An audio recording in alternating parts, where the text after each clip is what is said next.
जैसा कि हम सभी जानते हैं कि दशहरा एक ऐसा त्योहार है जहां हम बुराई पर अच्छाई की जीत का जश्न मनाने के लिए मां दुर्गा की पूजा करते हैं। ये त्योहार 9 दिनों तक चलता है, जिसे नवरात्रि के रूप में जाना जाता है और 10वें दिन को विजयदशमी के रूप में जाना जाता है। हिंदू धर्म में देवी दुर्गा शक्ति, सुरक्षा, युद्ध और स्त्री के अवतार का प्रतीक है और वेदों में देवी दुर्गा को अक्सर माँ शक्ति, महिषासुर मदिनी देवी और चंडी के रूप से जाना जाता है। कई सदियों से हम पूरे देश में दुर्गा पूजा मनाते आ रहे हैं, लेकिन देवी दुर्गा की रचना से जुड़ी कहानी के बारे में बहुत कम लोगों को पता है। नवरात्रि के 9 दिनों के उत्सव के पीछे का क्या कारण है, हम दशहरा क्यों मनाते हैं, आइए इस वीडियो में हम भारतीय इतिहास के सबसे आकर्षक कहानियों के बारे में जानेंगे, जो है देवी दुर्गा की कहानी।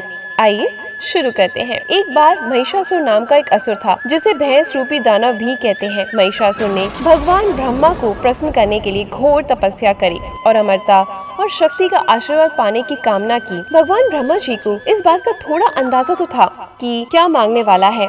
महिषासुर हाथ जोड़कर घुटनों के बल नीचे बैठा और भगवान ब्रह्मा जी से वर मांगा कि वो किसी व्यक्ति या देवता द्वारा ना मारा जाए। भगवान ब्रह्मा जी अपने भक्त की ओर देखते हैं और तथास्तु कहते हैं। इसके बाद अपनी अमरता की नशे में महिषासुर उसकी अवज्ञा करने वाले किसी भी व्यक्ति को मार डालता। क्या आप जानते हैं कि महिषासुर ने वरदान से प्राप्त उस असीम शक्ति का क्या किया? उसने अपने राक्षसों की सेना के साथ स्वर्ग की ओर कूच किया और इंद्रदेव के खिलाफ युद्ध छेड़ दिया। वहीं इंद्रदेव भी सफेद हाथी में बैठ करके राक्षस के खिलाफ युद्ध में उतर गए। ईश्वरीय शक्तियां होने के बावजूद इंद्रदेव और उनके देवताओं की सेना हार गई। इंद्रदेव महिषासुर से युद्ध कर हार चुके थे और अब स्वर्ग पर महिषासुर का अधिकार हो गया और अब कोई भी महिषासुर के खिलाफ जाने की हिम्मत नहीं करता। आपको क्या लगता है कि स्वर्ग के देवताओं ने इस समस्या से निपटने के लिए क्या किया होगा?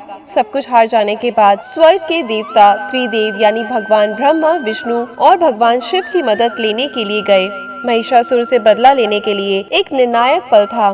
ब्रह्मांड में संतुलन बहाल करने के लिए त्रिदेव ने अपनी ऊर्जा का उपयोग 1000 सशस्त्र देवी दुर्गा, जो आदि शक्ति के अवतार हैं, उनको बनाने के लिए किया। वहां उपस्थित देवता देवी की आभा से चकाचौंध हो गए और सभी ने देवी दुर्गा को अपने हथियार समर्पित कर उन्हें सुसज्जित किया। भगवान विष्णु ने उन्हें शक्तिशाली सुदर्शन चक्र दिया, भगवान ब्रह्मा ने उन्हें कमंडल दिया और भगवान शिव ने अपना त्रिशूल दिया। देवी दुर्गा के पास अब सभी दिव्य विभूतियों द्वारा दिए गए शस्त्र थे और वो हिमालय के सिंह पे सवार होकर महिषासुर के राज्य की ओर चल पड़ी। उस शेर की दहाड़ इतनी विशाल थी कि समुद्र कांपने लगा, पहाड़ों से लावा बह निकला और महिषासुर भी उस कंपन को महसूस किया कि देवी दुर्गा महिषासुर के द्वार पर पहुंच गई है। पर भैंस रूपी दानव भयभीत नहीं हुआ और उसने अपनी सेना को उन पर हमला करने का आदेश दिया। इस प्रकार हिंदू पुरानी कथाओं में लड़ा जाने वाला सबसे भीषण युद्ध शुरू हुआ। देवी दुर्गा ने अपनी आंखें बंद करी और दानव सेना युद्ध करने के लिए मिट्टी से अपनी एक विशाल सेना बनाई। महिषासुर देवी दुर्गा को देखकर इतना क्रोधित हुआ कि उसका स्वरूप एक जंगली भैंसे के रूप में रूपांतरित हो गया और वो देवी दुर्गा की सेना पर टूट पड़ा और उन्हें धकेलने लगा। तभी देवी दुर्गा ने उस भैंस पर एक रस्सी फेंकी, लेकिन वो उसे पकड़ नहीं पाई। उस भैंस रूपी दानव ने देवी दुर्गा को देखकर क्रोध से फुकार भरी। ये युद्ध 10 दिनों तक चलता रहा, जहाँ महिषासुर हार मानने को तैयार ही नहीं था।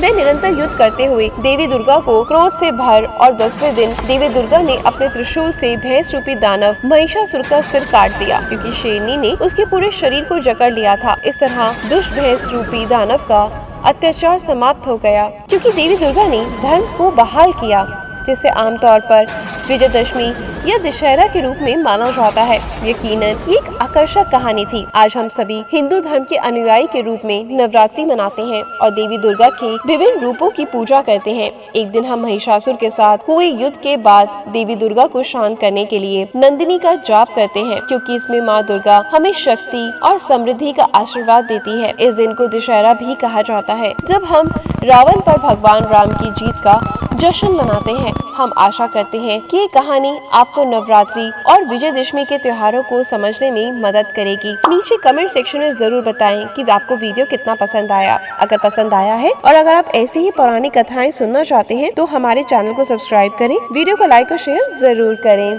धन्यवाद।